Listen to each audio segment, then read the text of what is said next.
Nous allons prendre Romains 11, 25 à 27. Nous prendrons encore Romains 9, 30 à 33. Apocalypse 7, 2 à 8. Commençons par Romains 11, 25 à 27.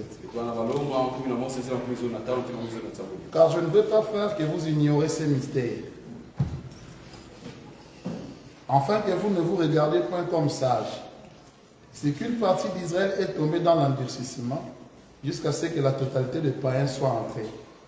Et ainsi tout Israël sera sauvé, selon qu'il est écrit, libérateur d'Israël viendra de Sion. Et il détournera de Jacob les impiétés, et ce sera mon alliance avec eux lorsque j'ôterai leurs péchés. Romains 11, 25 à 27. Beno konda kuzaba di antoki yayi yakeleti samanati beno kukitala ve lokola kaka bantianduka yakeleti ndambu ya Israeli ya mekubwa na mbagusi yantima samanati ntangu ya kudunga ya mapakanu ya kuzakota bena mutindi na Israeli ya mvimba kuza fuluswa na mutindi ya mesonama mkudi anke katuka na Sion pe anke yamudila Yakobi na mambi nandi pe yakefwana luwawana munu na bao na tangu mke katula masumu ya bao. Romains 9, 30 à 33. Que dirons-nous donc? Les païens qui ne cherchaient pas la justice ont obtenu la justice qui vient de la foi. Tandis qu'Israël qui cherchait une loi de justice n'est pas parvenu à cette loi. Pourquoi? Parce que Israël l'a cherché non par la foi, mais comme provenant des œuvres. Ils se sont heurtés contre la pierre d'achoppement. Selon qu'il est écrit, voici je mets en Sion une pierre d'achoppement et un rocher de scandale. Et celui qui croit en lui ne sera point confus.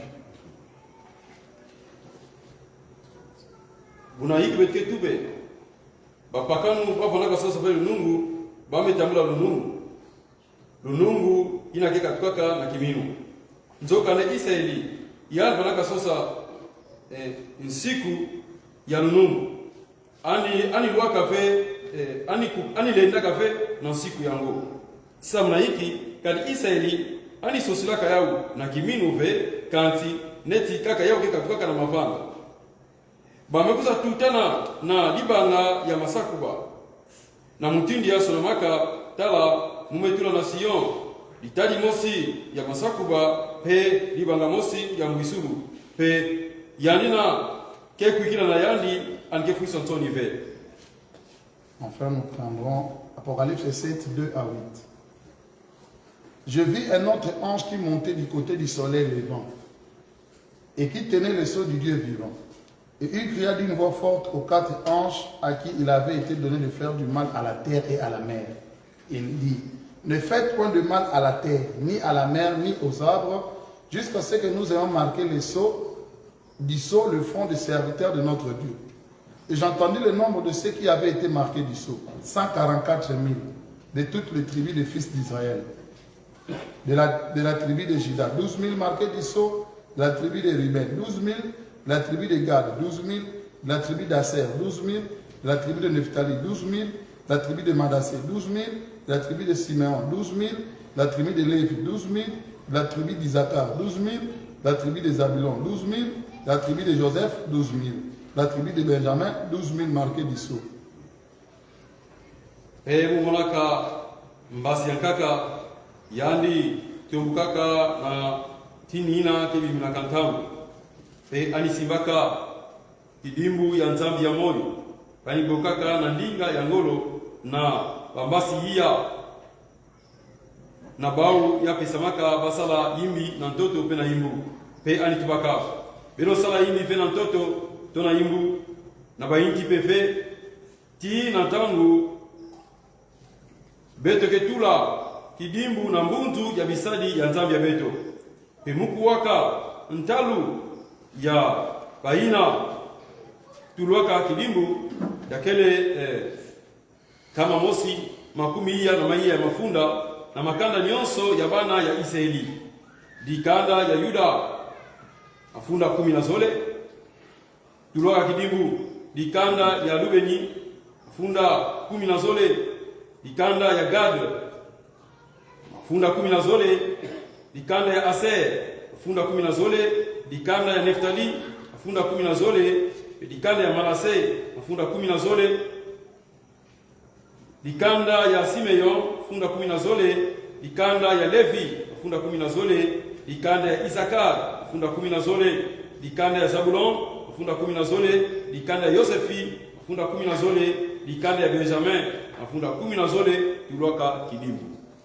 Seigneur Dieu, bénis la lecture de ta parole. Nous voulons comprendre ce que tu as donné en ces temps de la fin. Amen.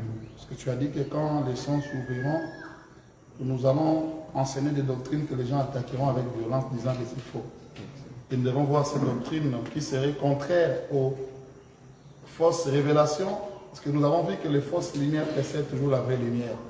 Et nous voulons dire Amen à tout ce que Frère Branham a révélé, car c'est lui le révélateur de mystères que Dieu a promis de révéler en ce temps de la fin. Amen. Nous nous remettons à toi et nous voulons que la sagesse, l'intelligence puisse s'accroître, car tu as promis dans le livre de Daniel, quand ces gens liront, ils auront la sagesse et ils comprendront.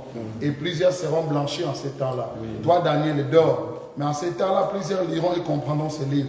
Et nous sommes au temps où le livre des sceaux a été révélé à un peuple. Et ce livre, c'est le plan complet de la rédemption. Nous nous abandonnons à toi, notre Dieu, dans le nom de Jésus-Christ. Amen. Amen. Le Seigneur vous bénisse encore richement. Je veux donner une prédication circonstancielle aujourd'hui. Et je vais intituler pourquoi le 11 novembre à 11h. Pourquoi le 11 à 11h? Ça, c'est le thème. Et mon sujet serait le libérateur d'Israël viendra de Sion. Le thème, c'est pourquoi le 11 à 11h. Et le sujet que nous allons développer, pour le libérateur d'Israël viendra de Sion. Ce sont de grands enseignements. Et parmi les mystères que le frère Branham devait révéler.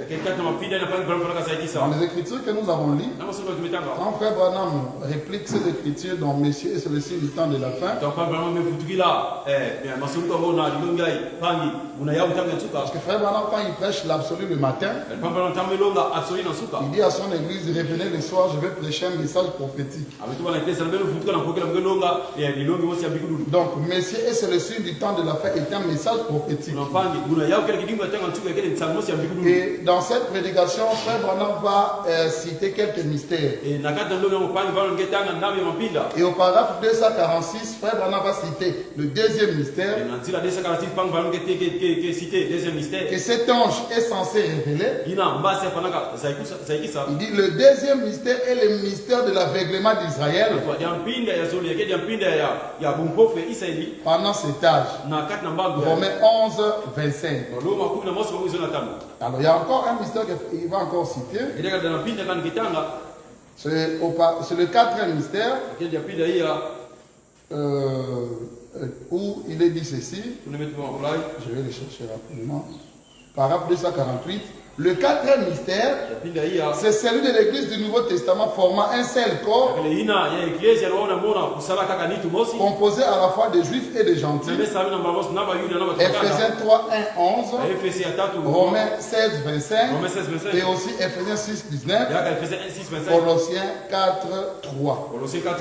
Ce sont les mystères que le frère Branham devait révéler. Et donc, en ce temps où nous sommes, nous devons demander au prédicateur, messieurs, quelle heure est-il? Nous avons dit que nous parlerons sur pourquoi le 11 à 11h. Je voudrais aussi, par cette prédication, je vais vraiment garder ces images. Parce que le jour où le médecin m'avait dit que mon fils pourrait naître le 11, quand je connaissais ça, je disais que non, il serait appelé Sion. Il serait connecté à Sion qui est l'épouse. Parce que Sion a quelque chose à voir avec les 11-11 que Frère Branham va expliquer ici. Alors, le ministère du Fils de l'homme, que le Frère Branham a fait la réplique, c'est un ministère qui sème à la volée. Frère Branham n'a pas prêché en ligne droite. Dans le 7e psaume, dans sa prière, le Frère Branham dit: j'ai prêché de manière éparpillée, Seigneur. C'est quand vous arrivez au 7e, or le 7e était le premier sceau à être révélé. Quand le Frère Branham prêche sa première prédication, Dieu se cache et se révèle dans la simplicité. De tous les sceaux, c'est le 7e sceau qui est le premier. Parce que c'est Christ qui vient pour ouvrir les autres sceaux. Et donc le ministère du Fils de l'homme, c'est un ministère qui sème à la volée. Même Jésus avait 2 prédications. Le matin, il enseignait, mais le soir, il enseignait en ligne droite. Et si tous les types sont manifestés devant nous, le Frère Branham fera la même chose. Voilà pourquoi dans la parole parler la sémence originelle, paragraphe 324, le Frère Branham dit: Madame Wood est au courant, après que j'ai réussi ceci, et bien plus de pages que j'ai ici, le Saint-Esprit a dit: ne fais pas ça.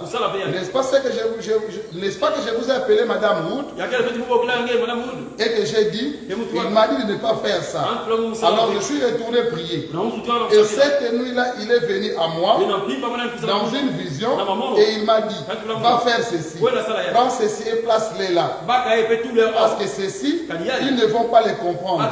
Ce n'est pas encore l'heure pour ceci. Là, ceci ici, et c'est ce que j'ai fait. L'obéissance vaut plus que le sacrifice. Donc dans le message de Frère Branham, les citations sont éparpillées. Vous devez les ramener au plan. Et le plan, c'est le puzzle. Le plan, c'est la numérologie. Le plan, c'est les sceaux. Le plan, c'est les âges.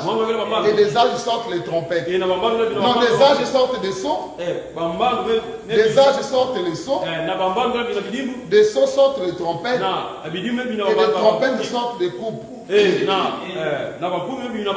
que nous allons voir aujourd'hui. Nous allons voir des choses qui concernent les Juifs, mais que nous devons connaître. Ne vous arrêtez pas seulement mais nous devons avancer dans la révélation. Dans la parole parlée, la sémence ordinaire 104, le Frère Branham dit: par conséquent, donc, la vie véritable peut uniquement venir par la reproduction de sa sémence originelle. Maintenant, étudiez bien ça. Quand vous étudierez les bandes, étudiez donc ça. Donc les bandes, on doit les étudier. Comme nous sommes les 11, ça quelque chose dans le message de Frère Branham. Donc le pasteur devait faire des conventions. Les mages, ils doivent faire pour nous expliquer qu'est-ce qui est connecté au 11-11. Ce sont des choses que le Frère Branham a prêché dans le message. Nous parlons, notre grand thème, c'est pourquoi les 11-11 à 11 heures. Et notre sujet est que le libérateur d'Israël viendra de Sion. Dans la marque de Christ, paragraphe 51, Branham dit: oh, regardez donc par ici. Il a dit: alors les anges se tenaient aux 4 coins de la terre. Nous avons lu dans les Écritures comment est-ce qu'on a marqué les 144 000 Juifs. Frère Branham prend cette écriture, commence à l'expliquer. Oh, regardez donc par ici. Il a dit: alors les hommes se tenaient aux 4 coins de la terre. Il retenait les 4 vents. Branham commence à expliquer ce que nous avons lu. Que représente le vent dans la Bible? Dans la Bible, la Bible que représente le vent dans la Bible? Vous interprétez la Bible. Vous qui êtes ici, le vent représente les guerres, le conflit, et les troubles. Quand le monde entier était-il entré en guerre? Depuis lors, une seule fois, le monde entier entra en guerre une seule fois, et c'était la première guerre mondiale. Frère Branham prend les écritures que nous avons lues, les 4 vents pour le scellement de 144 000 juifs, il les rattache aux guerres et aux troubles. Le frère Branham continue et considérez ce qu'il a dit concernant la durée de cette guerre mondiale. Tous les anges se sont avancés. L'ange destructeur pour détruire le monde avec une guerre. Vous saisissez, les anges de Dieu qui avaient des instruments de destruction, qui s'avançaient pour détruire le monde. Et qu'a dit le Saint-Esprit? Retenez les 4 vents. Frère Branham explique, retenez la guerre mondiale. Cette destruction mondiale jusqu'à ce que retenez cela. Jusqu'à ce que nous ayons marqué du sol le front des serviteurs de notre Dieu. Et Branham explique, les gentils n'ont jamais été des serviteurs. Ce sont les juifs qui sont des serviteurs. Donc la première guerre mondiale est connectée aux sceaux qui seront marqués sur les serviteurs qui sont les juifs. Écoutons Branham, et Jean les a tous reconnus, 144 000 juifs. Paragraphe 52.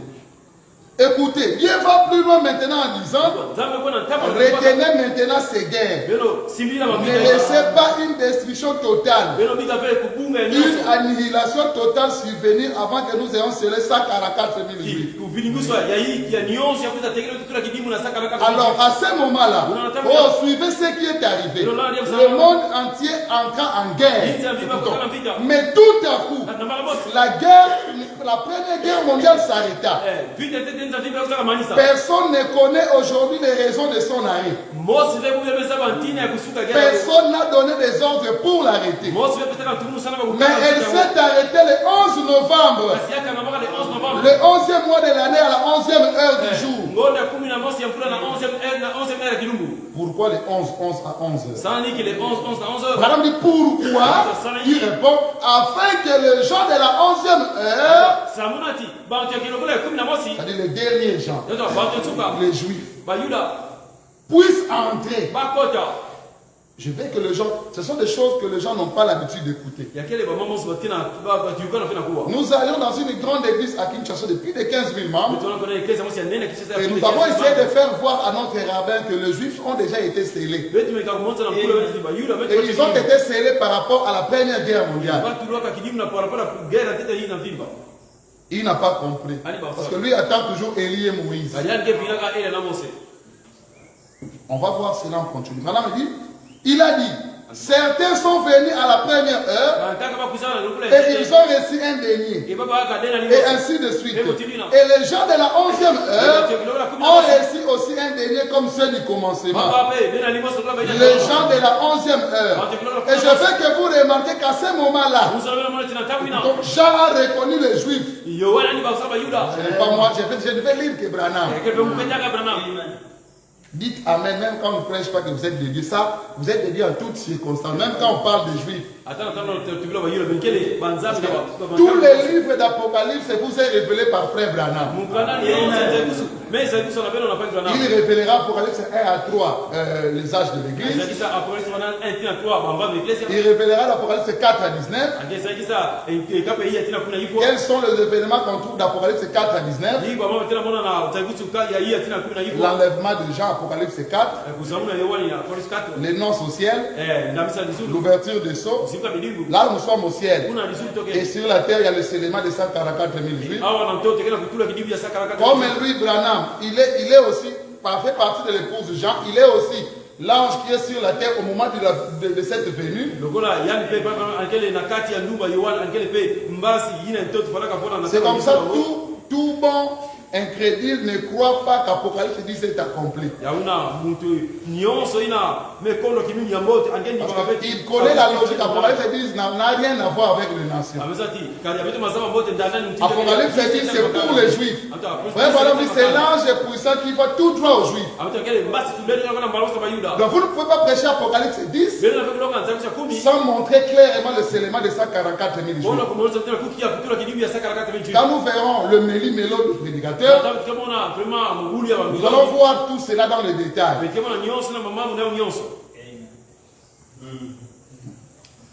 Frère Branham, si tu n'étais pas venu, retenez les 4 évents.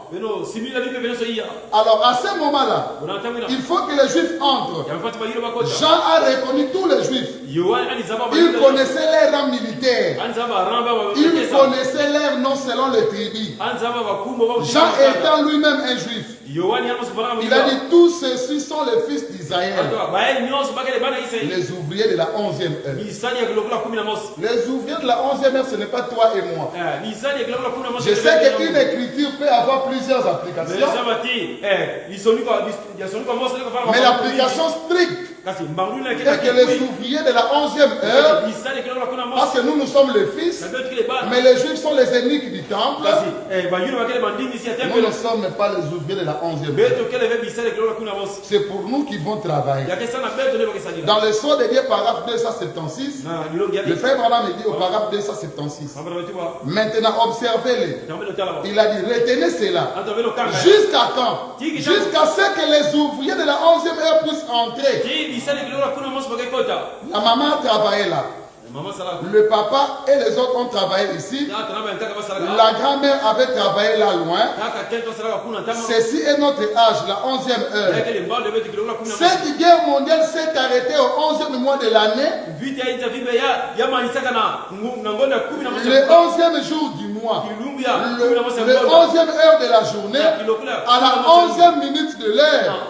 Afin que les ouvriers de la 11e heure puissent entrer. Pour qu'ils reçoivent le baptême du Saint-Esprit, ces Juifs, le même baptême que les autres avaient reçu jadis au commencement. Dans le 10 Vierge 99, Branham me dit encore, voyons maintenant si les messages que nous avons est relié à ces choses ou non. Frère Branham dit, voyons maintenant si les messages que nous avons reçus nous. Pourquoi Branham me dit que l'Est et l'Ouest se sont croisés? C'est profond. Voyons maintenant si le message que nous avons est relié avec ces choses ou non.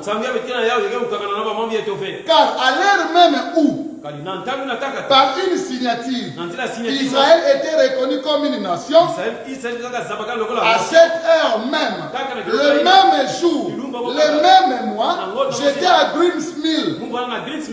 Et ailleurs, frère Branham dit, parce que Branham était toujours sur une montagne à Greensmill. Il allait là-bas prier. Il a dit aux frères, quand vous aurez des problèmes, venez à Greensmill. Dites ce que vous avez. Moi, étant là-bas, l'ange prendra vos problèmes et me l'apportera. Vous pouvez crier. Mais quand toi tu arrives, toi tu es mon épouse. Toi ne crie pas. Parle seulement dans ton cœur. L'ange m'apportera ce que tu as à dire. Le jour où vous serez aux États-Unis, cherchez Greensmill. Allez parler là-bas. Ça c'est pour les gens qui aiment, hein? C'est filmé. Nous sommes à Greensmill. Moi j'étais à Greensmill en Indiana, comme lorsque l'ange m'apparut et m'envoya dans la moisson avec ses messages.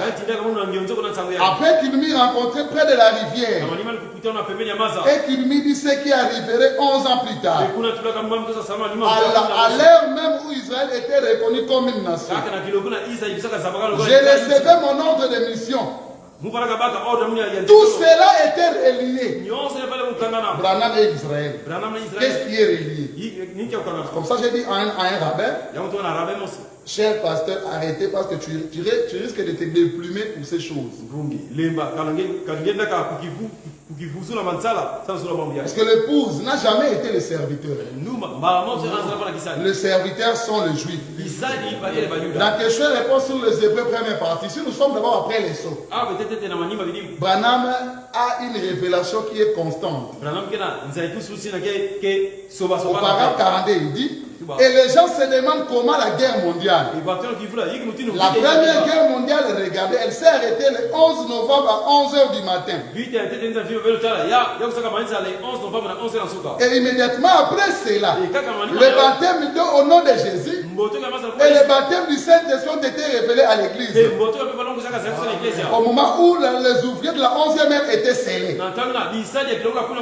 Immédiatement après cela. Et on se demande comment la guerre mondiale, la première guerre mondiale, regardez, elle s'est arrêtée le 11 novembre à 11h du matin. Et aussitôt, on a commencé le baptême d'eau. Je suis dans question réponse 215. Voilà, me dit ou pas? Et la première guerre mondiale s'est arrêtée le 11e mois de l'année, le 11e jour du mois, à la 11e heure du jour, afin que ceux de la 11e heure puissent entrer. C'est le dernier appel pour les Juifs. Ils vont recevoir le même baptême du Saint-Esprit qu'ils ont reçu au commencement. Là, à la Pentecôte, ils seront baptisés de la même façon. Et tout le reste, c'est l'entrée de ceux de la 11e heure. Donc, quand nous allons voir comment ces choses vont se passer, nous montrons que c'est... Nous allons enseigner comment ces choses se sont passées. C'est de l'histoire aujourd'hui. 216. Il a dit, arrêtez. Arrêtez maintenant. Jusqu'à ce que nous les ayons scellés. Combien de temps va-t-il les retenir? Jusqu'à ce que nous ayons scellé les serviteurs de notre Dieu.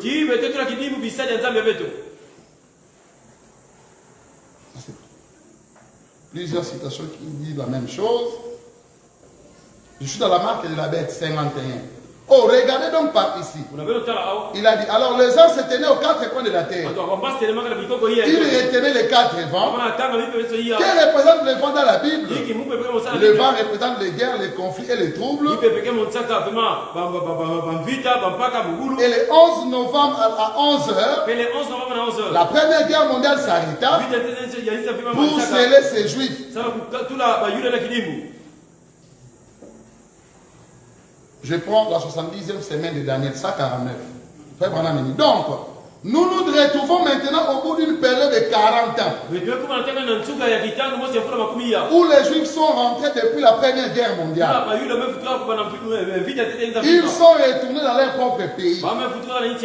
Jamais Dieu n'a traité avec Israël tant qu'elle n'était pas dans son propre pays.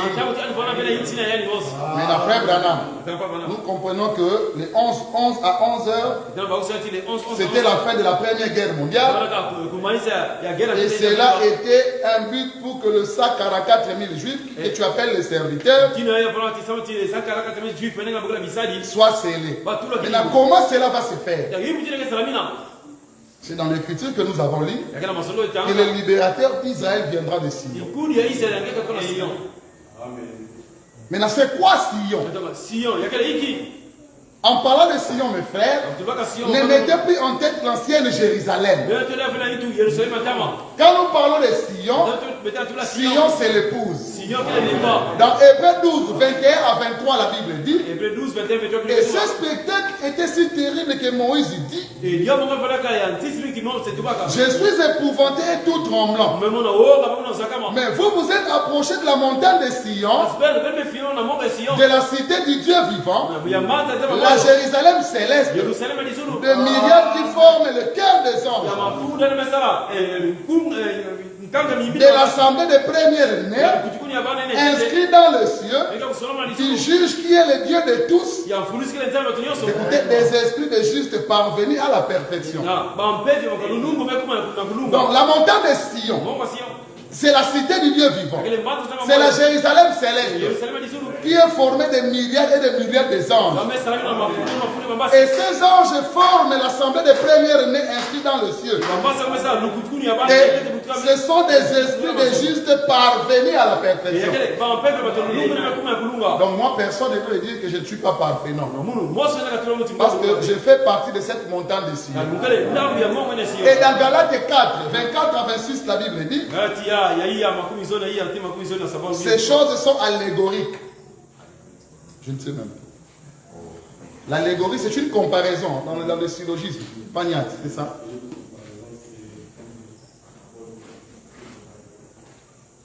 Ça, c'est Paul. Hein? Ces choses sont allégoriques. Car ces femmes sont deux alliances. L'une du mont Sinaï, enfantant pour la servitude, c'est Agar. Car Agar, c'est le mont Sinaï en Arabie. Et elle correspond à la Jérusalem actuelle. Agar, c'est le mont Sinaï en Arabie. Et elle correspond à la Jérusalem actuelle, qui est dans la servitude, avec ses enfants. Écoutez, mais la Jérusalem d'en haut est libre. C'est notre mère.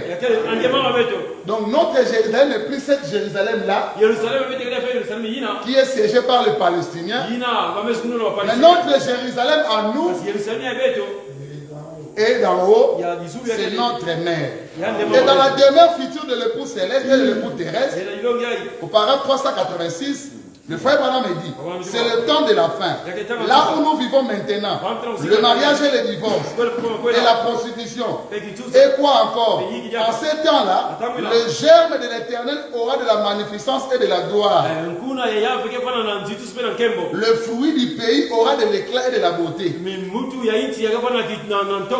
Les échappés d'Israël. Comment vous avez échappé à toute la damnation, voyez? Et les restes de Sion et le reste de Jérusalem seront, voyons voir, de Jérusalem, ils seront appelés saints. Quiconque à Jérusalem sera inscrit parmi les vivants. Vous voyez en quoi le Seigneur aura lavé les ordures de la fille de Sion.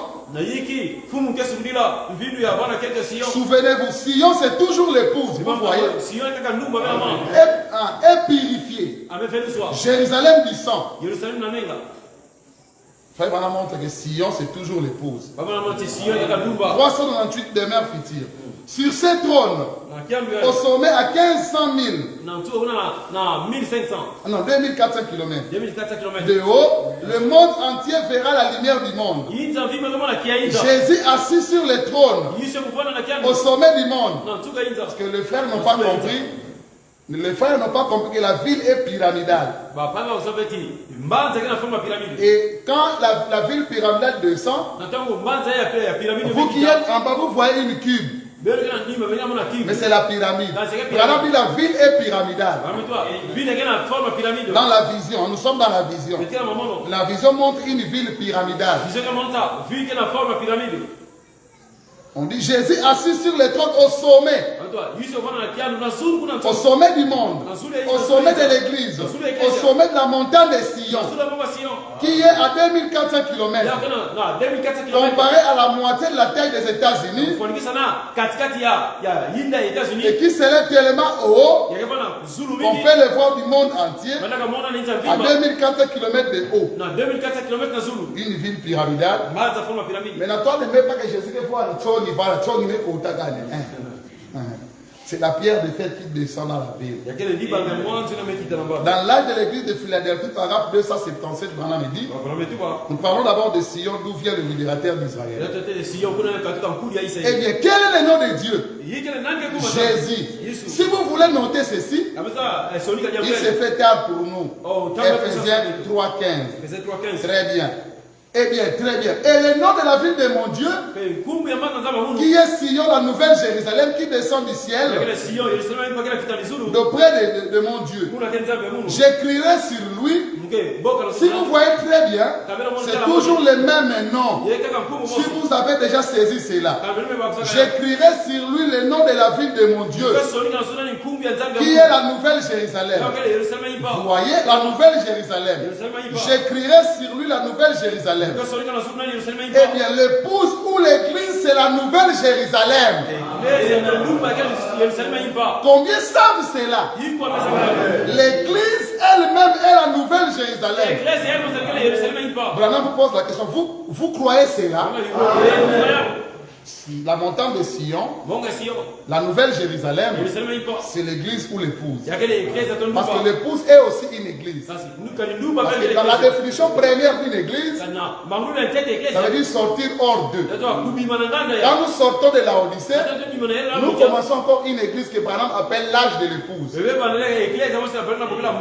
Donc l'épouse est une église. Voilà pourquoi nous ne cesserons pas de prier. Parce que la prière est connectée à l'église. Parce que l'épouse là est encore une église. Alors nous allons prouver que nous n'attendons plus cette nouvelle Jérusalem. Demain, Fritil 188. Frère Branham dit, également on voit ici dans Apocalypse, les rois de la nouvelle terre y apporteront leur honneur et leur gloire. Voilà pourquoi moi quand je salue, je dis honneur à la ville. J'apporte l'honneur et la gloire à la ville. Parce que la ville c'est ta théophanie. Même quand je te dis paix à ton âme, ce n'est pas que tu veux mourir. Un jour j'ai dit à une sœur, paix à ton âme, elle a failli me gifler. Mais j'apporte la gloire à la ville. Je vais dire paix à ton âme. Parce que ton âme est déjà dans le repos. Donc il faut amour.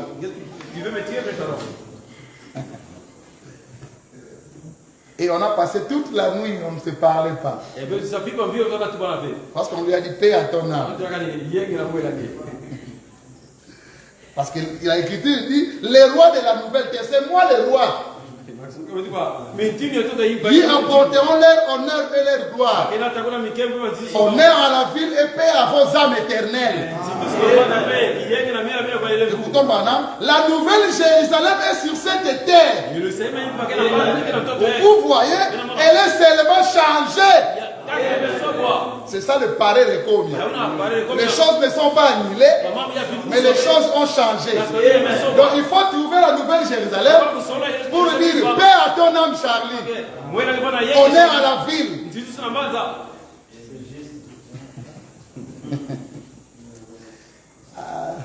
Alors, le frère Branham, en 62, lorsqu'il sort de la vision, l'écriture des Romains que nous avons lue, où on parlait du libérateur d'Israël venant de Sion, le frère Branham va connecter cette écriture à quelque chose. Dans Messier, c'est le suite du temps de la fin, paragraphe 217.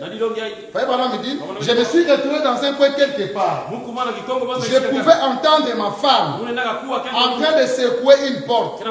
La porte de la chambre à coucher était fermée.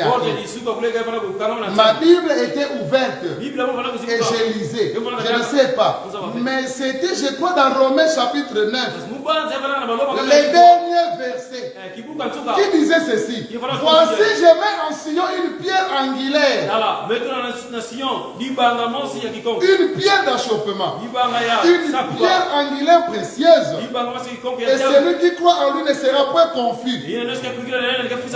Ici, quand Branham sort de la vision de la constellation, il dit, j'ai pensé, c'est étrange que je lise cela. L'esprit continue à me transporter dans la chambre. J'ai fermé la Bible et m'étais là. Puis je suis allé vers le fenêtre. C'était environ 10 heures du matin ou davantage. J'ai levé les mains et j'ai dit, Seigneur, je ne comprends pas. C'est un jour étrange pour moi. Je suis presque hors de moi. Seigneur, qu'est-ce que signifie cela? Laisse-moi le lire de nouveau. Si c'est toi. Maintenant, cela paraît juvénile. J'ai pris la Bible et l'ouvris. Cela s'est trouvé de nouveau au même endroit. Paul disait en Romain que les Juifs essayaient de l'accepter par les œuvres, mais que c'est par la foi que nous les croyons. Et bien, cela a été un temps très particulier depuis. Maintenant, vous voyez quelle est ma position. Je ne sais pas ce qui arrive. Je ne sais pas que dire. Mais laisse-moi à partir de maintenant, et durant les 15 ou 20 prochaines minutes, essayer de vous dire quelque chose. Souvenez-vous, pas une seule fois ces visions ont failli. Et maintenant, je vais prendre un instant les Écritures. Si vous faites attention, dans Apocalypse au chapitre 10, laissez-moi vous dire ceci. Si la vision est scripturaire, elle peut être interprétée par l'Écriture. Alors je veux que vous mettiez ceci ensemble. Quand Branham sort de la vision de la venue des anges, la Bible est ouverte. Directement, il voit l'écriture, le libérateur d'Israël viendra de Sion. Pourquoi? Il referme la Bible, il l'ouvre, il se retrouve toujours là-bas. Et Frère Branham commence à parler d'Apocalypse 10. Maintenant, qu'est-ce qu'il y a dans Apocalypse 10? Quand nous arrivons dans Apocalypse 10, nous voyons l'ange terrestre, le 7e ange de la Odyssée, William Branham. Au moment de la venue de l'ange puissant, c'est lui qui va tout droit aux Juifs. Il est sur la terre, dans la brèche. 41, le frère Branham me dit. Et une fois que les sceaux sont brisés et que le mystère est révélé, c'est là que l'ange descend, le messager Christ, qui pose son pied sur la terre et sur la mer avec un arc-en-ciel au-dessus de sa tête. Or, l'arc-en-ciel est connecté aux Juifs. Écoutons Branham. Maintenant, souvenez-vous. Et vous devez de vous souvenir. Souvenez-vous, ce 7e ange est sur la terre au moment de cette venue. Or, d'Apocalypse 4 à 19, Frère Branham me dit, ne mettez plus l'église là-bas, il est uniquement question des Juifs. Et au paragraphe 42, non, je prends le paragraphe 30 de la brèche. Frère Branham me dit, si vous remarquez, c'est Christ. Voyez-vous, en effet, dans l'Ancien Testament, il était appelé l'ange de l'Alliance. Et il vient tout droit aux Juifs. Tu ne peux pas prêcher Apocalypse 10 et attendre la visitation des Juifs. Parce que dans Apocalypse 10, Christ vient tout droit aux Juifs.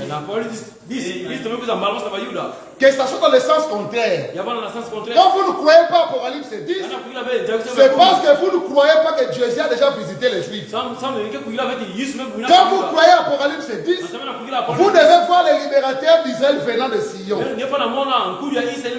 Et pendant cette venue, ça inclut Branham sur la terre. Alors pourquoi Branham est sur la terre?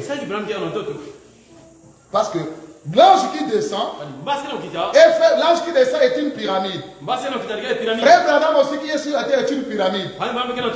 C'est la tête qui entre dans le corps et il forme l'étoile à 6 branches. Le salut d'Israël, l'étoile de David.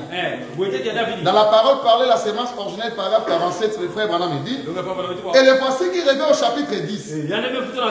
Après ce moment à venir, où tous les mystères doivent s'accomplir, où les sceaux doivent être brisés, il proclame qu'il n'y a plus de temps. Et il a dit que quand le 7e ange aurait commencé à sonner de la trompette, alors les mystères s'accompliraient. Et ce serait l'heure où l'ange doit apparaître. L'ange céleste, c'est tout près de nous. Quelque part, maintenant, remarquez. Donc l'ange terrestre est connecté à l'ange qui descend. Et Apocalypse 10, nous avons montré la semaine passée, c'était un moment d'incarnation où l'ange descend 50 dans Frère Branham. Nous allons l'expliquer. Parce que Élie et Moïse, que les Juifs attendent, ils sont promis dans Malachie 4. Dans Malachie 4, il y a déjà Élie et Moïse. Malachie commence, souvenez-vous de la loi de mon serviteur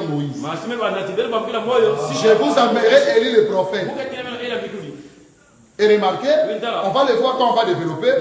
Parce que les Juifs attendent, dans la montagne, il y avait 3, Élie, Moïse et Jésus.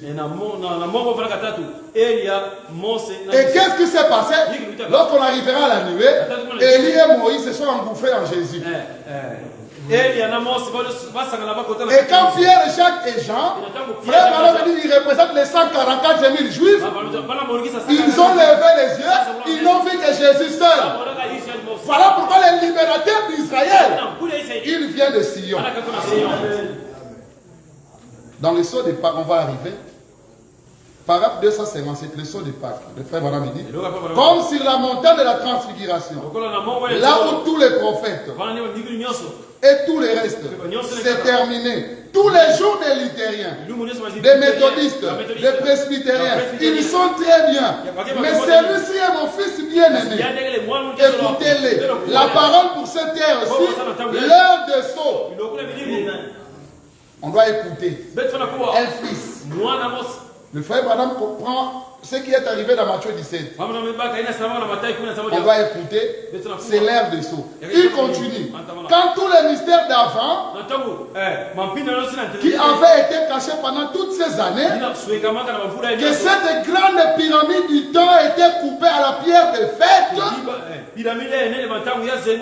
écoutons, ce qui fait que là, le sommet aplati, pour que l'étoile de David puisse s'installer à sa place. C'est pour ça que je disais, avec la révélation, la pierre de fête est une étoile. Parce que nous avons deux pyramides. L'étoile à 6 branches, le salut d'Israël. Alors, depuis que Jésus a quitté la terre, la transfiguration, c'est la glorification ou la transformation. Transfiguration veut dire changer de figure. Donc Jésus s'est transformé en son épouse. À l'est c'était l'époux, à l'ouest c'est l'épouse.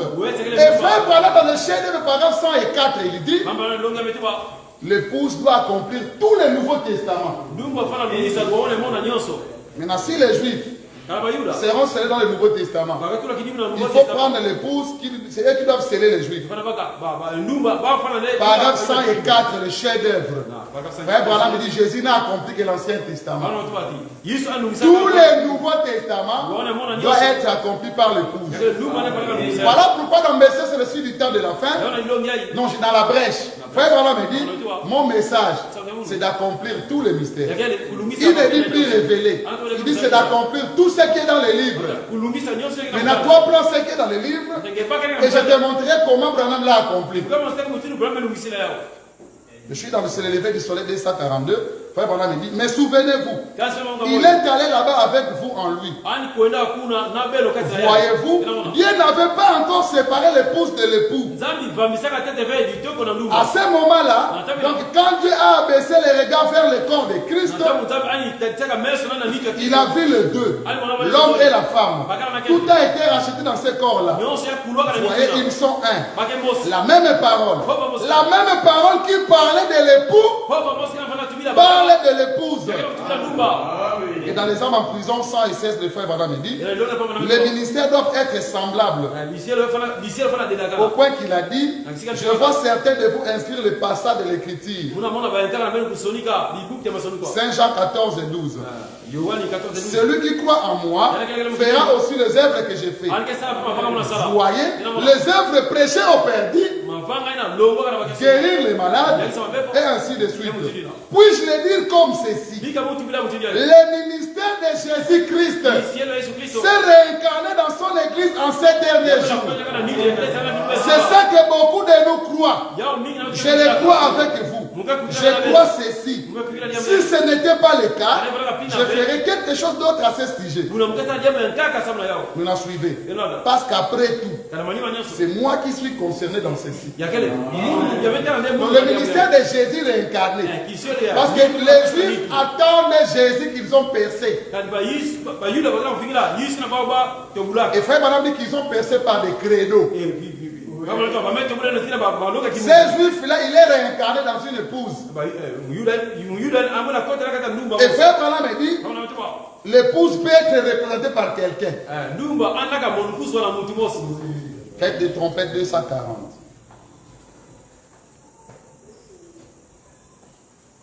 Et le même évangile, la même parole faite chair, comme il a promis dans Luc 17 et 30. Le même évangile, accompagné de la même chose, se manifesterait au temps du soir, juste au moment où les ombres tombent. Le même évangile, le même Christ, qui a vécu dans la chair là-bas au commencement, chez les gens de l'Orient, vivra de nouveau dans les gens de l'Occident, au temps de la fin, au temps du soir, la lumière paraîtra.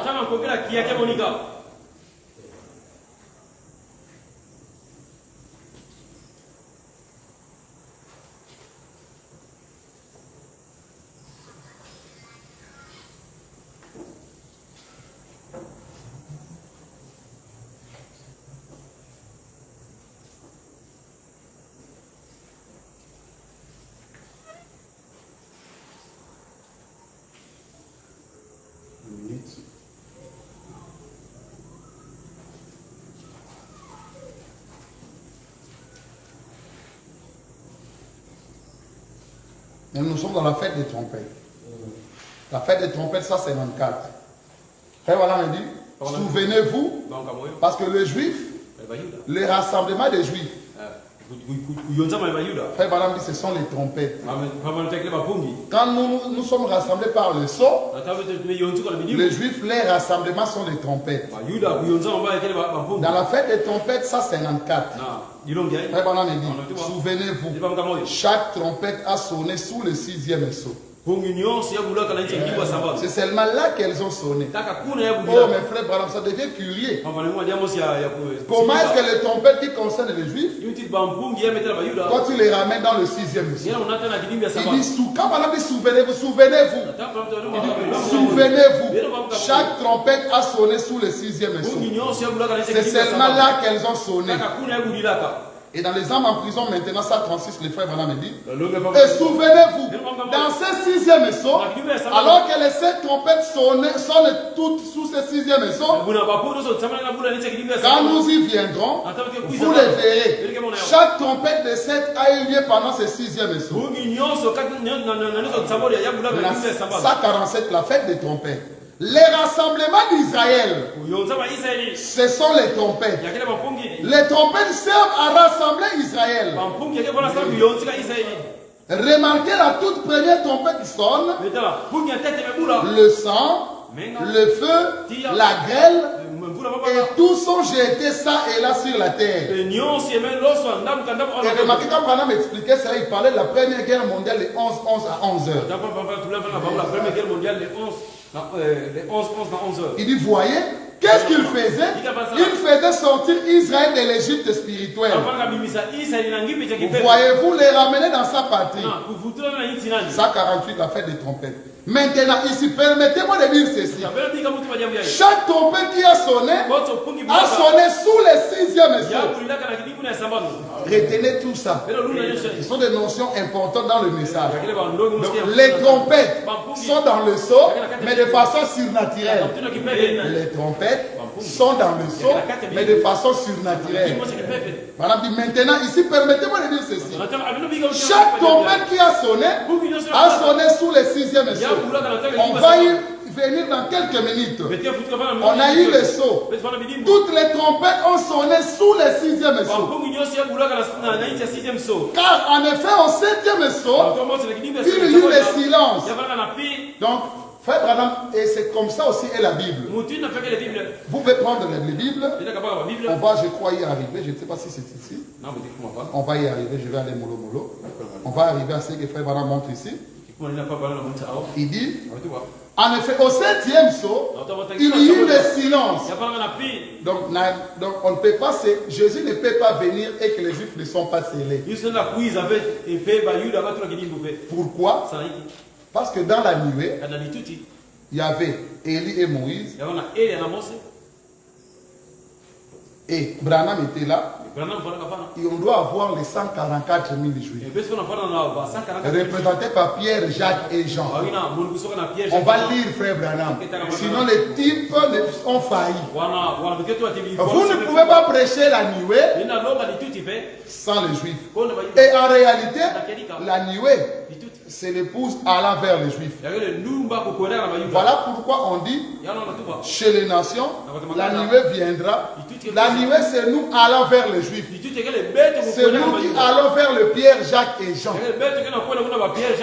Parce que dans la nuée, c'est là où sortiront Élie et Moïse. Élie, c'est nous qui étions enlevés. Moïse, c'est les 6 âges. C'est nous qui revenons. Et quand nous revenons, il y a les 144 000 juifs. Et tout ça, c'est dans le 6e saut. Quand nous revenons, on doit déjà avoir les juifs qui sont scellés. La nuée est une promesse exclusive des juifs. Nous sommes dans la nuée. Nous revenons pour régner dans le temple. Et dans le temple, ils sont les éniques. Mais chaque trompette a sonné sous le 6e saut avec la persécution des juifs. Apocalypse 8. Là, à partir du verset 7. Tout cela a été l'appel à sortir d'Israël dans le naturel, en Égypte. Maintenant, c'est l'appel à sortir d'Israël au sens spirituel. Il les préparait pour qu'ils viennent à la fête de l'expiation. Et c'est quoi la fête de l'expiation? C'est quand le souverain sacrificateur ramène la nuée. La nuée est la preuve finale que nos péchés sont expiés. Maintenant, reconnaître votre jour et son message, paragraphe 35. Frère Branham me dit, en fait, ces 50 jours, il correspondait exactement à 7 sabbats. Et les 7 sabbats représentaient les 7 âges de l'église. Alors, que devait se faire l'appel pendant la période de la fête pentecôtiste, de la Pentecôte, pour appeler un peuple à sortir des nations, pour qu'il porte son nom. Maintenant, à la fin de ces 7 sabbats qui ont lieu,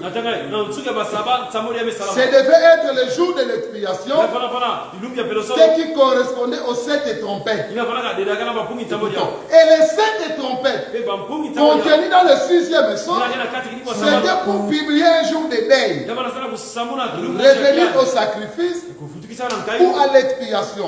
Nous voyons donc qu'Israël, les 7 trompettes, c'était uniquement pour Israël. Et donc, écoutons maintenant. Et donc, la raison pour laquelle il ne m'a pas permis de prêcher ces 7 trompettes, parce que Frère Branham, quand il termine à prêcher le sceau, il va donner l'ordre aux AD, les administrateurs, de trouver une salle. Il devait se retirer pour venir prêcher les trompettes. Le Saint-Esprit vient à Branham et lui dit, Branham, ce que tu veux prêcher, tu les avais déjà prêchés dans le sceau, mais de façon surnaturelle. C'est ce que nous voyons ce soir. Les trompettes sont dans le sceau, mais de façon surnaturelle. Et donc la raison pour laquelle il ne m'a pas permis de prêcher cette trompette, même que j'étais prêt à faire l'annonce, les salles étaient prêtes pour qu'on s'y rende, pour prêcher les 7 trompettes. Et j'ai dit, il y a quelque chose qui me tracasse terriblement. J'ai dit, on a continué à travailler. Billy et nous tous, on s'est forcé de tout préparer. La climatisation du bâtiment pour la semaine prochaine.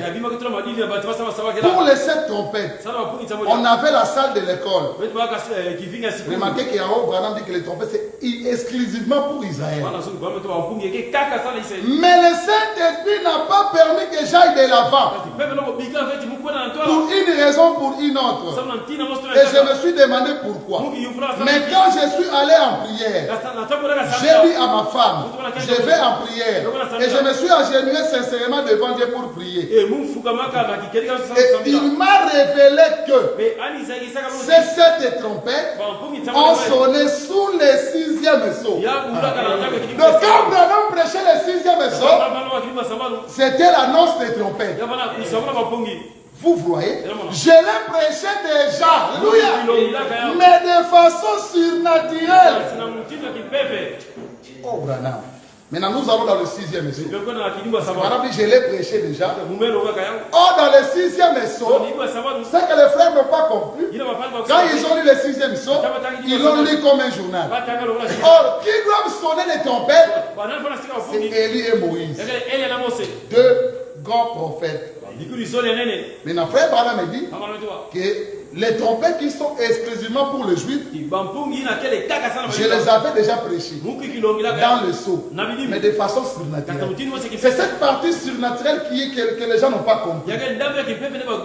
Parce que le libérateur d'Israël viendra de Sion. Maintenant, rentrons dans le 6e sceau, 287. Madame dit, or nous savons que au chapitre 19, celui de la venue de Christ, de sa bouche sortait son épée, qui était la parole. Pas vrai? La parole. Or, si vous voulez saisir ces données maintenant, pour ce soir de demain soir, vous voyez, c'est par la parole de Dieu, c'est par la parole que Dieu tue son ennemi. Vous voyez, maintenant regardez bien ici. Quand ces prophètes prophétisent, ils parlent d'Élie et Moïse. Si quelqu'un les maltraite, leur fait du mal, du fait sort de leur bouche, le fait du Saint-Esprit. Donc, vous là qui pensez qu'il va le faire là-bas, le fait du Saint-Esprit. Il n'y a pas déjà le fait littéral. Ah, frère, observez Moïse. Voyons ce qui sortait de sa bouche. Israël, ce qu'il faisait là-bas. Il maltraitait les Juifs. Pharaon a refusé. Dieu a mis les paroles dans la bouche de Moïse. Vous voyez, ce sont les pensées de Dieu qui sont entrées dans le cœur de Moïse. Maintenant, il va là-bas pour les exprimer. Alors, elle devient la parole. Il a étendu sa main. Et il a dit qu'il y ait des mouches et les mouches sont venues. Si quelqu'un leur fait du mal, du fait sort de leur bouche la parole. Et devant leurs ennemis. Vous voyez, ils peuvent prononcer ce qu'ils veulent. Et voilà, cela arrive. Et si quelqu'un leur fait du mal, il faut qu'ils soient tués de cette manière. Frère, Dieu passe vraiment à l'action ici. Ils ont le pouvoir de fermer les cieux afin qu'ils ne tombent point de pluie pendant les jours de leur prophétie. Élie, il sait faire cela. Il l'a déjà fait. Amen. Moïse sait faire cela. Il l'a déjà fait. C'est dans cette ville-là qu'ils ont été gardés. Voilà, me dit Amen. 293. Je pourrais dire quelque chose de vraiment bien ici. Mais il faudrait bien que je les retienne jusqu'à demain soir. Vous voyez, ils ont le pouvoir de changer des eaux en sang et de frapper la terre des plaies chaque fois qu'ils le voudront. Maintenant, paragraphe 294, 6e sceau. Branham dit, qu'est-ce qui peut produire ces choses? À part la parole, ils peuvent contrôler la nature comme ils le veulent. Voilà, ce sont eux qui amènent ces 6e sceaux. Ils les dévoilent et ils l'ouvrent. Alors que les gens entendent Élie et Moïse littéral, mais quand Branham prêche le 6e sceau, quand Branham dévoile le 6e sceau, mais il dit ce sont eux, ils les dévoilent et ils l'ouvrent. Oh, mais Branham, je ne vois pas Élie et Moïse là-bas. Mais quand moi j'écoute le 6e sceau, parce que c'est de façon surnaturelle, je vois Élie et Moïse en train de dévoiler le 6e sceau. C'est la puissance de Dieu pour suspendre le cours de la nature. Vous voyez le 6e sceau. C'est la nature qui suspend complètement son cours. Vous saisissez maintenant, voilà votre sceau qui est ouvert. Qui l'a ouvert? Ce sont les prophètes. Mes frères, tu es seul là-bas. Il dit ce sont les prophètes. Donc quand ils prêchent, Élie et Moïse, ils sont dans l'action. Ils dévoilent le 6e sceau. Si je te pose la question, frère, crois-tu que Élie et Moïse ont ouvert et dévoilé le 6e sceau? Tu dis non, je t'arrache le 6e sceau. Qui ouvre ces sceaux? Ce sont les prophètes. De l'autre côté de l'enlèvement, par la puissance de Dieu, la parole de Dieu, ils condamnent tout simplement la nature. Ils peuvent provoquer des tremblements de terre, changer la lune ensemble, le soleil peut se coucher ou quoi encore à leur commandement. Voilà, vous voyez les sceaux qui se sont ouverts. Et maintenant, voici ces deux prophètes qui se tiennent là, avec la parole de Dieu, pour contrôler la nature comme ils le veulent. Ils embranlent la terre. Et c'est par là qu'on peut voir précisément qui les fait. Ce sont Moïse et Élie, puisque voilà leur ministère représenté de nouveau. Ce sont ces deux hommes. Oh, les voyez-vous maintenant? L'Assemblée dit Amen. Vous voyez, c'est que le 6e sceau, ce sont des prophètes. Maintenant, remarquez. Maintenant, moi j'aime en anglais. Ici, on a dit que cela ne vous achoppe. Maintenant, on dit que cela ne vous étrangle pas. Mais observez, qui a ouvert ces sceaux? Des prophètes. L'église. Qui a ouvert le 6e sceau? C'est Branham. Mais Branham dit les prophètes. Maintenant, remarquez que ça ne vous achoppe pas. Observez, qui a ouvert ce 6e sceau? Les prophètes. Voyez, Amen. Oh, nous vivons au jour de l'aigle. Frères dans les auteurs, ils ont ouvert ce 6e sceau. Ils ont le pouvoir de le faire. Voilà votre 6e sceau qui est ouvert. Et ici, paragraphe 300. Et ici, le 6e sceau est ouvert. Et en voici le secret. Les prophètes l'ont ouvert. C'est toi qui as ouvert tous les sceaux. Comment tu viens nous dire que les prophètes ouvrent le 6e sceau? Tu les avais déjà prêchés, mais de façon surnaturelle. Voilà pourquoi les gens n'ont pas compris. Maintenant, on va prendre tout ça dans le plan. Dans le 7e sceau, Abraham me dit, je vous le dis en vérité, que cette génération ne sera pas consumée, supprimée. Je suis au paragraphe 186. Qu'est-ce qui ne sera pas supprimé? Ils ont toujours essayé d'exterminer les Juifs de la terre. Ils ne réussiront jamais à le faire. Remarquez, la génération même des Juifs qui retournaient en Palestine, c'est cette génération qui verrait ces choses arriver. Non, frère, ils sont retournés depuis quand? Une génération, c'est 40 ans. Maintenant, vous qui attendez Élie et Moïse, ici Branham a menti. Parce qu'il dit que c'est cette génération qui verrait ces choses.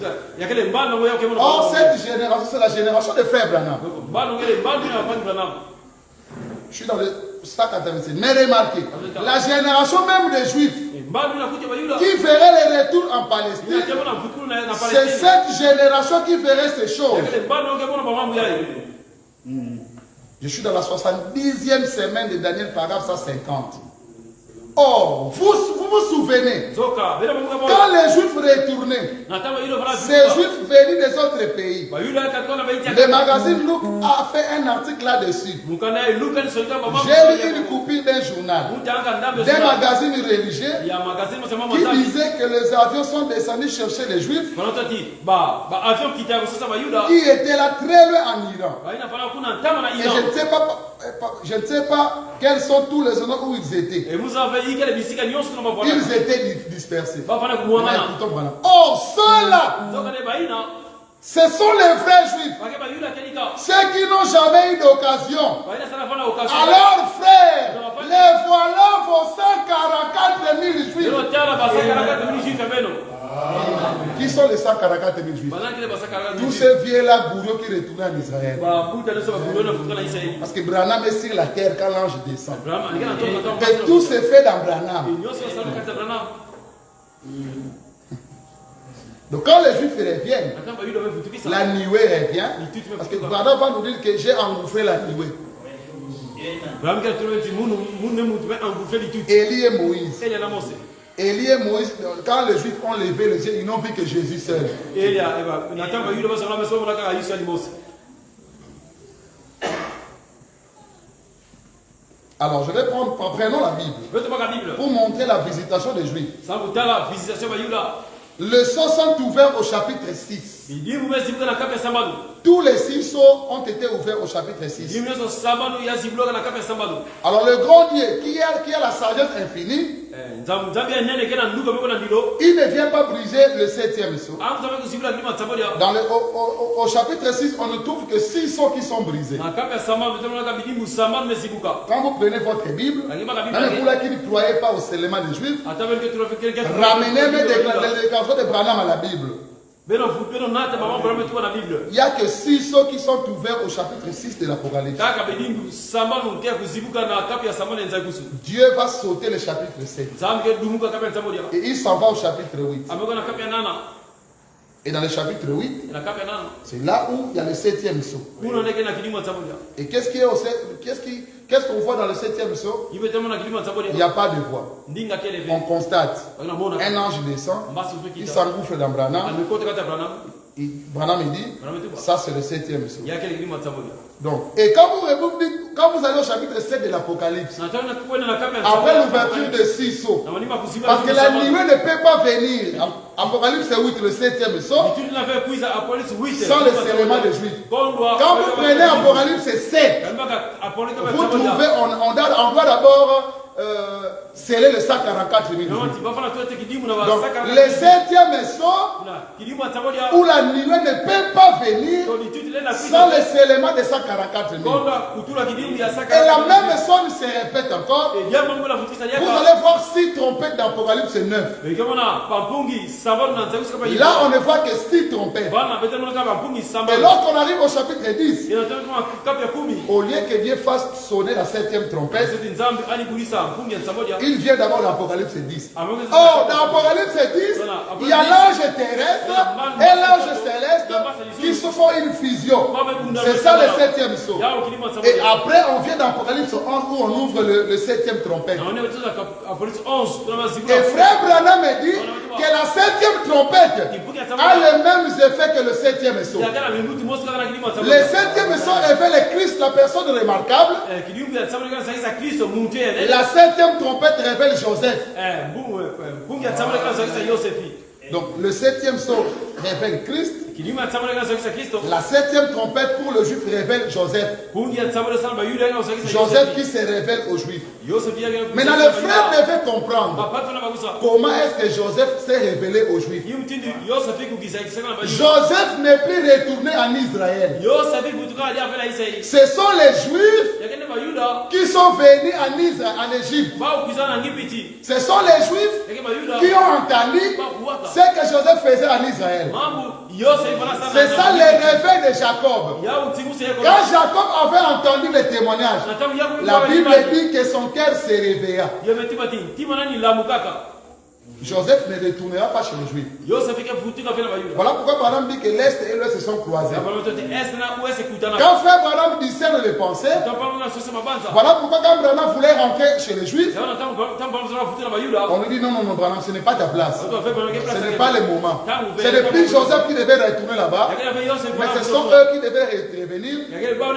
Parce qu'il y a une promesse dans la Bible, la pierre qu'ont rejetée, ceux qui bâtissaient.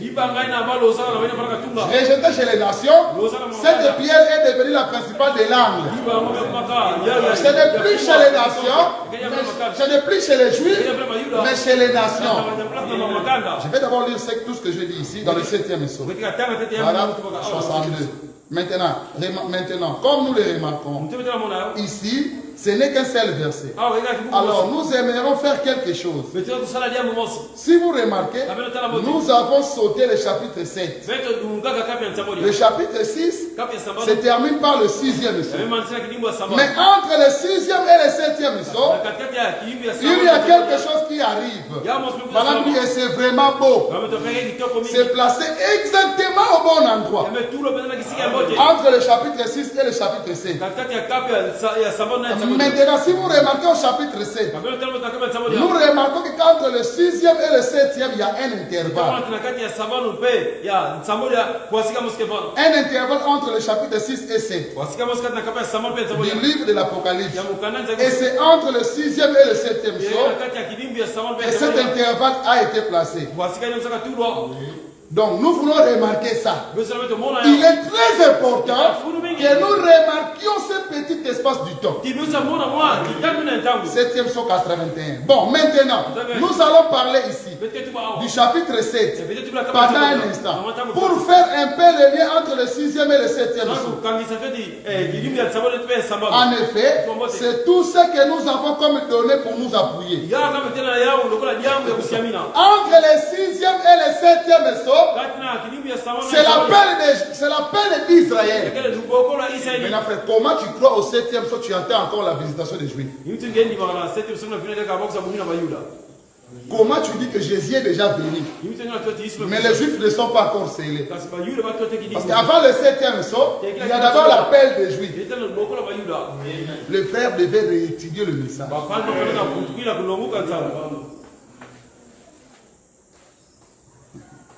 Maintenant, il y a une notion aussi importante après l'ouverture des sceaux qui a fait que le frère ne comprenne pas. J'ai dit ici que dans Malachie 4, il y a déjà Élie et Moïse. Alors avant les sceaux, frère Branham ramenait Jean-Baptiste dans Malachie 4. Selon frère Branham, Malachie 4 avait deux promesses: des enfants au père ou des pères aux enfants. Et Branham dit que Jean devait faire une portion. Mais quand les sceaux s'ouvrent, frère Branham prend Jean, il va les déposer dans Malachie 3. Il vous dit ne ramenez plus Jean ici. Jean n'est plus dans Malachie 4. Je vais lire. Dans Question et Réponse 162, le frère Branham dit: je me dis, oh Dieu, où est celui qui va restaurer la foi des pères aux enfants? Alors qu'avant les sceaux, Branham disait que c'est Jean-Baptiste. Mais il commence à se poser des questions. Je me dis, oh Dieu, où est celui qui va restaurer la foi des pères aux enfants? Où les semences vont-elles être semées? Que va-t-il se passer? 163. Maintenant, on en arrive à ceci. Si ce message qui a été donné ce jour-là à la rivière, si c'était cela, alors la venue du Seigneur est proche. Maintenant, frère Branham étant prophète, il sait que la venue, c'est le 7e psaume. Où est le célibat des Juifs? Jésus ne peut pas venir sans que les Juifs ne soient scellés. Il dit, mais qu'est-ce qui se passe? Sinon c'est le calme avant la tempête. Je ne sais pas. Il ne me l'a pas révélé. Je cherche à savoir. Était-ce là son message authentique? Était-ce tout ce qu'il voulait que je dise? Était-ce le moment de sa commission? Était-ce tout à ce sujet? Si c'est le cas, nous en sommes très proches. Il est plus tard que vous ne le pensez. Maintenant écoutez, Soit 65, question et réponse. Toutes ces glorieuses promesses Ba silu ni yonse nkembo. concernant les grandes choses que vous avez apprises dans la Bible, Ya betela mama wa nene bene kuwa la Bible. comme celles qui vont s'accomplir là dans les règnes juifs, Lokola yake lungana na luyele ba Yuda. ne concernent pas les gens ici. Ya tela batu makanda ive awa. Je crois que l'on aura un rassemblement. Kwanza ukivana Écoutez, ndugu avec celui qui est censé venir restaurer la foi des gens, na yani na mebo kuwa na kuza futura kimini. c'est ce qui a été promis. Ya une pesa na Écoutez, et la seule façon pour moi de comprendre cela, c'est parce qu'il dit immédiatement après ce message, la terre sera brûlée par la chaleur du feu. Pendant il dit, mais si les millions devaient commencer, où sont les juifs? Parce que dans les millions, on doit présenter les temples. Les millénaires se passent dans un temple. Mais dans le temple, là, les énigmes sont les 144 000. Ils sont. Première saut 206. En effet, il doit ramener la foi des enfants au Père.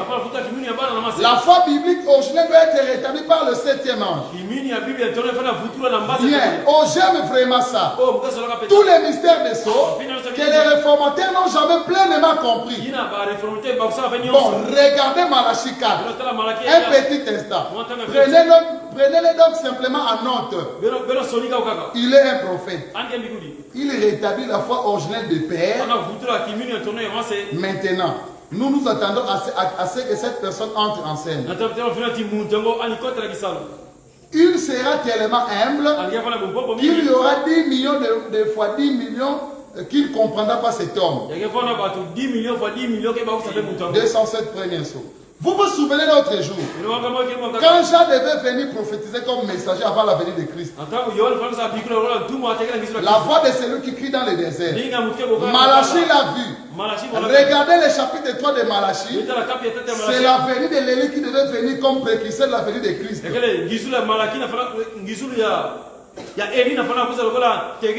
Il est dans Malachie 3. Maintenant, par exemple, 208, écoutons. Vous dites, oh non, non, frère. Ça, c'est le chapitre 4. Ah, mais pardon. Jésus a dit que c'était le chapitre 3. Remarquez, ne le ramenez pas au chapitre 4. N'essayez pas d'appliquer ça dans Malachie 4. Non, messieurs, ce n'est pas ça. Après, les autres, pardon, ramène les gens là-bas. Donc Dieu confirma sa parole de 64 paragraphes 141. Malachie 4 déclare, voici je vous enverrai Élie dans les derniers jours. Il ramènera la foi des enfants à celle du Père. C'est ce qu'on disait ces gens. Et aussi la foi des pères à celle des enfants. Vous voyez, cela doit se faire. Vous dites, eh bien ça c'était Jean-Baptiste. Madame dit non, non. Laissez Jean-Baptiste dans Malachie 3. Le tout s'est fait dans l'Élie de Malachie 4. Car immédiatement, après ce message, la terre doit être brûlée par le feu. Et donc Malachie 4. Et les juifs et les gentils, ils sont dans Malachie 4. Parce que William Branham est le prophète des nations. Parce que ce qui s'est passé au temps d'Élie, Élie est venu et pour les juifs et pour la veuve de Sarepta. Élisée est venu et pour la Sunamite et pour Israël. Dans la fête des trompettes 250. Remarquez ici, dans Lévitique 26, maintenant l'ordre d'enchaînement des Écritures. Écoutons, après la longue période de la Pentecôte, qui se termine par l'appel à sortir de l'épouse, qui fait sortir l'épouse, c'est William Branham. L'épouse est appelée à sortir par un serviteur. Écoutez, les rejetés. Ensuite, qui s'est fait connaître à Israël. C'est le même serviteur. Voilà pourquoi Frère Bala me dit, quand on fendra l'eau dans Zacharie, l'eau va couler en deux, moitié orient, moitié occident. Par exemple, le message allant aux Juifs et aux nations. L'absolu de 140. Frère Branham me dit, Bana wetu si vous pouvez les recevoir, kabina yamba yo. c'est celui dont tu veux parler. Yake yande me. Voici, j'enverrai mon messager devant ma face. Sala mkati na tuo mono. C'est Malachie 3, pas Malachie 4. Mais rappelez-vous, si c'était celui de Malachie 4, alors la parole a manqué.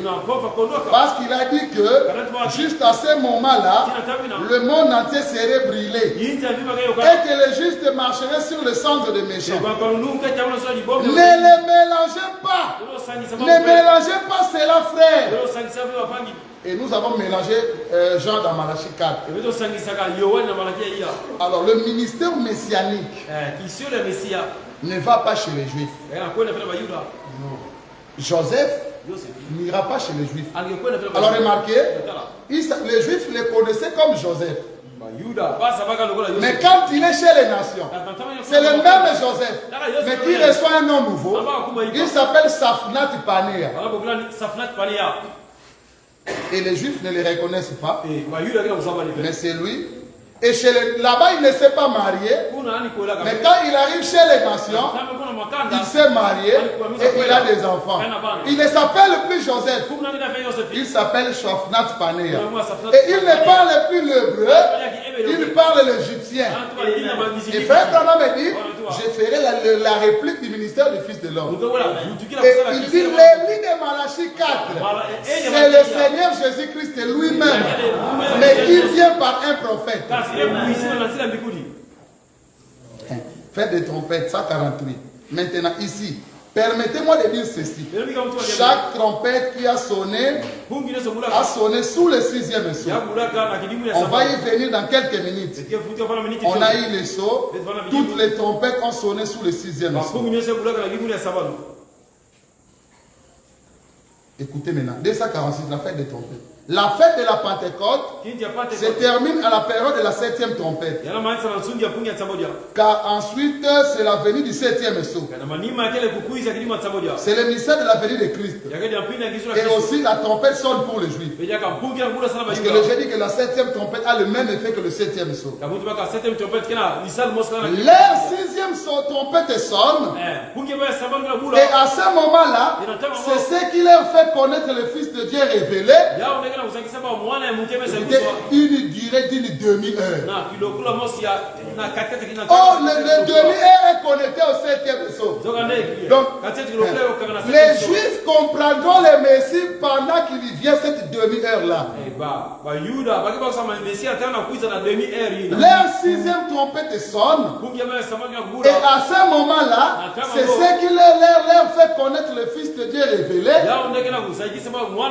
Une durée d'une demi-heure. Souvenez-vous, toutes les trompettes sonnent au 6e sceau. Le 6e sceau mène à terme ces mystères. Sous le 6e sceau, juste avant que le 7e sceau soit ouvert. Ce n'est pas moi, c'est faible. Non. Donnez-moi 10 minutes. Nous allons voir comment les trompettes ont sonné. Nous revenons dans Matthieu 17.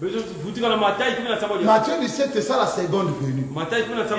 Qu'est-ce qui est arrivé dans Matthieu 17? Dans Matthieu 17, il y a un événement. Nous voyons Élie et Moïse fondus en Jésus. Pierre, Jacques et Jean qui représentaient les 144 000 Juifs, quand ils vont lever leurs yeux, ils ne vont voir que Jésus seul. Où est Élie? En Jésus. Où est Moïse? En Jésus. Parce que quand vous dites que Élie et Moïse iront chez lui, mais il n'y a pas que eux, il y a aussi Jésus. Parce qu'ils doivent voir celui qu'ils ont percé. Et Frère Branham me dit, quand il vient dans la nuée, il y aura des sanglots. Les Juifs doivent sangloter. Maintenant, vous, votre nuée est venue. Vous ne prêchez pas le seulement des Juifs. Alors je reprends, la nuée viendra combien de fois? Dans écouter les paragraphes 13. Frère Branham dit, mais remarquez maintenant, je sais que ce soir je suis en présence d'un grand nombre d'ecclésiastiques. Et je réalise, mes frères, que la plupart des excellents prédicateurs, lorsqu'ils prennent Matthieu 17, ils appliquent cela à la seconde venue de Jésus-Christ, à l'ordre de sa seconde venue. Et cela est vrai. C'est la seconde venue. Donc Matthieu 17, c'est la seconde venue. Maintenant, qu'est-ce qui va arriver dans Matthieu 17? Le sang confie 390. Frère Madame me dit, et Pierre, Jacques et Jean. Parce que dans la nuée, il y a aussi Pierre, Jacques et Jean. Parler la nuée, montrer aussi Pierre, Jacques et Jean. Parce que quand Jésus disait homme galiléen, quand les anges ont dit homme galiléen, même Jésus qui est parti, c'est comme ça qu'il va revenir. On parlait aux Galiléens, pas aux gens de nation. On parlait à Pierre, Jacques et Jean. Ils doivent voir Jésus dans la nuée. Parce que c'est nous qui revenons. Madame dit, et Pierre, Jacques et Jean représentaient ces restes d'Israël qui est là et qui dit, voici notre Dieu en qui nous avons cru. Là sont vos 144 000 juifs. Où êtes-vous, frère Roud? Tu vois? Vous voyez? C'est ça que je te disais, non? Pierre, Jacques et Jean représentent les 144 000 juifs. Donc, Branham parlait à frère Wood, à madame Wood, c'était une bonne famille, vivait à côté des frères Branham. Maintenant, les sœurs disent, vous savez. Mais Branham discutait avec la sœur Wood. Est-ce qu'il y a des sœurs Wood aujourd'hui? C'est ma sœur Wood qui est le 390. Et là étaient Pierre, Jacques et Jean. Les restes des Juifs qui regardaient disant, c'est lui. C'est l'ordre de la venue du Seigneur. Vous voyez-vous? Donc Pierre, Jacques et Jean, ils sont là-bas et ils voient la nuée venir. Où est sorti Élie? De la nuée. Où est sorti Moïse? De la nuée. Moïse, les 6 âges. Moïse représentait les âges qui dormaient. Élie était l'église qui est partie dans l'enlèvement sans passer par la mort. Et quand ils sont revenus, Élie et Moïse se sont enfouis en Jésus. Et c'est là où la voix a dit, celui-ci est mon fils bien-aimé, écoutez-les. Maintenant, frère Branham aussi, dans le propre accord de la parole, c'est une situation qui fait fâcher les gens, mais c'est le frère Branham. Au paragraphe 25. Et un grand bruit, comme quand le mur du son est franchi, a retenti loin au sud. Et quand j'ai été soulevé, c'était à une vitesse si vertigineuse par des anges. Je les revois bien maintenant même. Vous voyez, alors qu'il venait sous cette forme comme ça, entrant majestueusement en moi. Élie et Moïse, la nuée. Ils sont entrés où? Dans le frère Branham. Dans les frères Branham qui revenaient, il y avait Élie et Moïse. Quand ils prêchent le 6e essor, nous avons vu les prophètes. Parce que le libérateur d'Israël, il viendra de Sion. Je vais donner une preuve dans la révélation de Jésus-Christ, au paragraphe 42. Avant cela, une petite femme s'éleva. Une baptiste qui était venue là, sans savoir ce qu'elle faisait. Et elle se tenait au milieu de l'assemblée. Et le Saint-Esprit descendit sur elle. Et elle s'est mise à parler en langue. Et c'était une femme baptiste de la première église baptiste de Chevesport. Et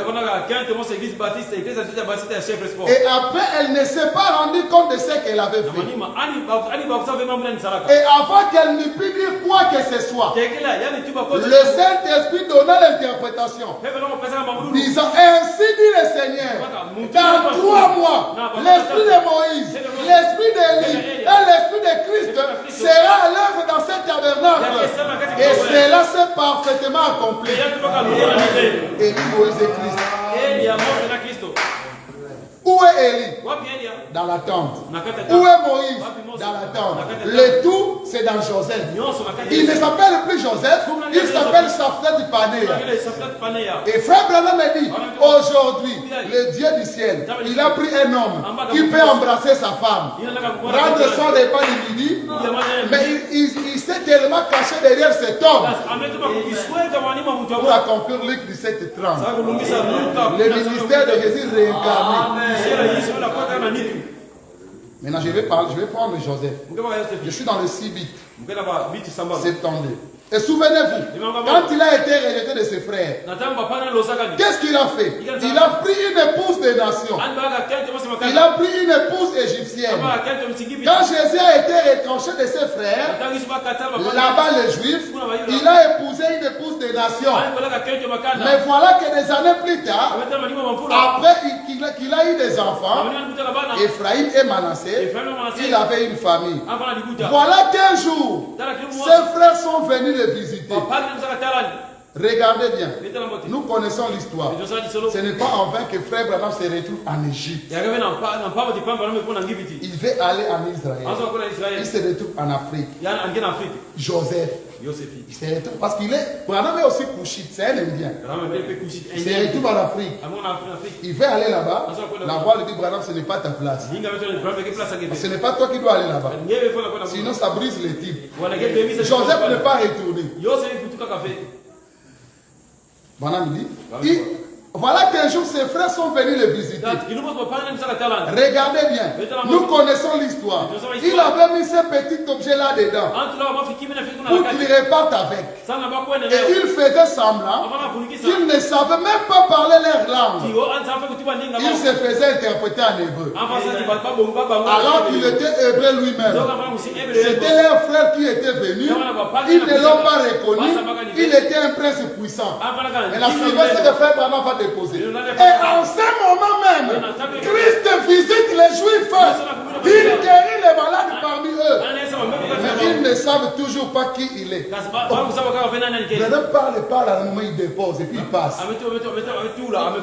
Parce que la pierre rejetée chez les nations est devenue la pierre principale de l'âme. C'est ça le réveil de Jacob.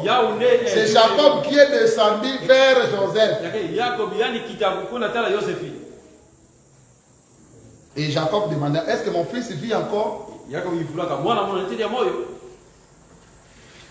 Je connais toutes les citations que non. Je connais les citations où frère Branham dit, pas un juif chez les nations, je connais ça. Dans les 10 vierges et les 144 000 juifs, paragraphe 99. Dis-moi 10 minutes. Pour voir maintenant si oui ou non le message que nous avons relié avec ces choses.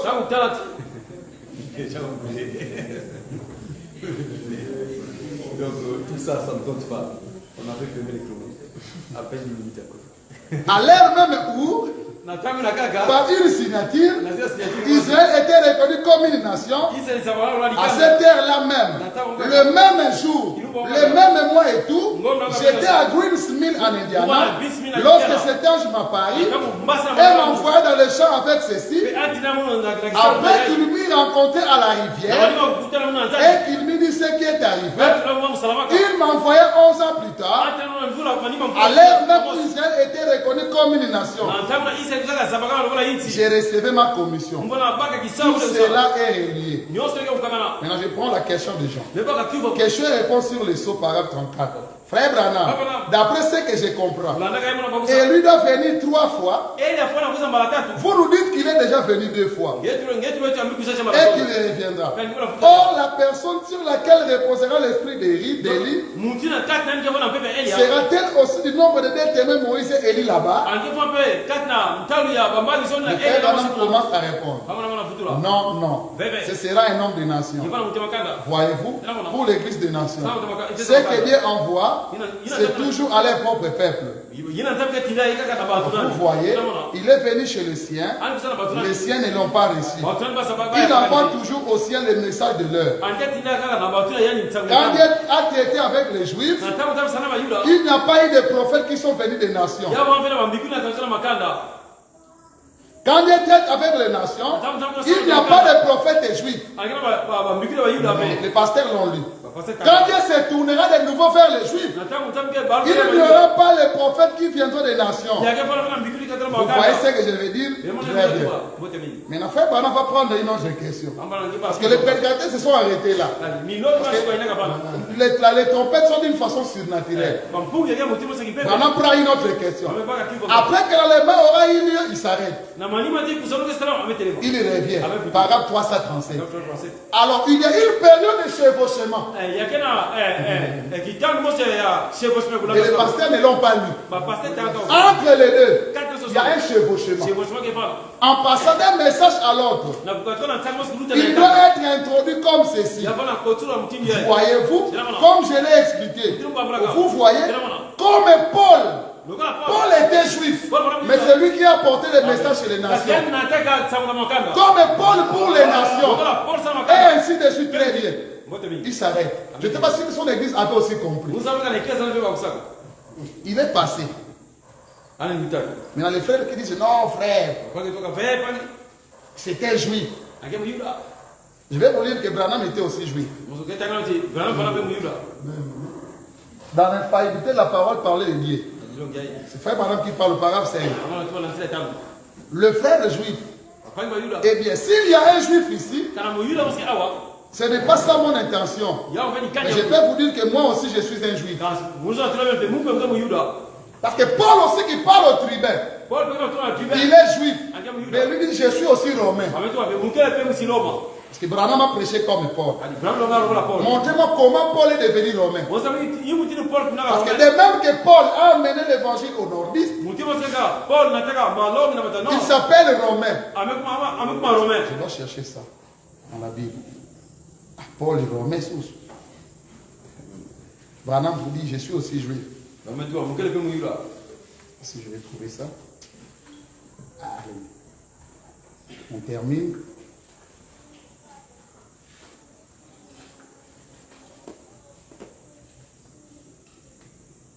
Actes des apôtres 22, 25 à 28. Lorsqu'on lui exposait au fouet, Paul dit aux centeniers qui étaient présents, vous est-il permis de battre des verges supérieurs romains qui n'est pas même condamné? À ce moment, les centenaires alla vers le tribun pour l'avertir, disant, que vas-tu faire? Cet homme est romain. Et le tribun étant venu dire à Paul, dis-moi, es-tu romain? Oui, répondit-il. Le tribun reprit. C'est avec beaucoup d'argent que j'ai acquis ce droit de citoyen. Et moi, dit Paul, je l'ai par ma naissance. Comment Paul est devenu romain? Dans l'infaillibilité, la parole de Dieu, frère Branham dit, les frères juifs là, eh bien, s'il y a un juif ici, ce n'est pas ça mon intention. Moi aussi, je suis un juif. Comment? En fait, il disait, cette ville-là est Jéricho, ainsi de suite. Nous terminons, je prends le temple, je lis des citations, nous terminons. Parlons du temple. Parce que le frère attend qu'il y ait la construction du troisième temple. Un temple qui va prendre 144 000 juifs. Mais prenez le plan de ce temple-là. Parce que le stade des martyrs peut contenir 80 000 personnes. Le temple qu'ils construisent là, déjà frère Branham dit c'est l'antichrist qui ira là-bas. Ce temple n'a pas la maquette de contenir 144 000 juifs. Parce que les gens disent que non, le temple sera construit. Mais le temple là n'est pas le temple que vous parlez là. Parce que ces choses sont d'une façon surnaturelle. Maintenant, parlons du temple où sont scellés les juifs. Dans la 70e semaine de Daniel 172, frère Branham dit, maintenant remarquez, c'est là que nous l'avons vu revenir. Dans le temple du millénium. Là, à la fin de l'âge des juifs, le voilà qui arrive, monté sur un cheval blanc. Et le suivait sur des chevaux blancs. Puis, avec des vêtements teints de sang. Sur lui était écrit la parole de Dieu. Il venait comme un puissant vainqueur pour établir le millénium. Il entrait dans le temple. Gloire. C'est là qu'il vient rencontrer ces 144 000 juifs. Où est le temple? Ce n'est pas le temple là.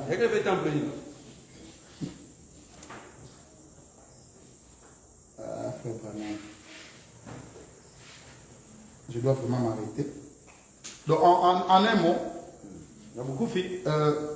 les citations seront encore lues plus tard. Quand Madame était en train de prêcher, Madame dit que les Juifs là qui venaient, les Juifs ont été scellés, mais de façon surnaturelle. Parce que quand on arrive dans Apocalypse 10, on voit la fusion de deux anges. Et c'est comme ça que le libérateur d'Israël viendra de Sion. Quand la nuée vient, on doit avoir le 144 000 Juifs. Quand nous prêchons le millénium, nous pouvons montrer le temple. Nous savons où est le temple. Et c'est dans ce temple-là, quand nous venons monter sur des chevaux, c'est dans ce temple-là qu'on vient rencontrer les 144 000 Juifs. Et ce sont des choses tellement profondes que les frères l'ont donné une application charnelle. Mais prenez vos Bibles.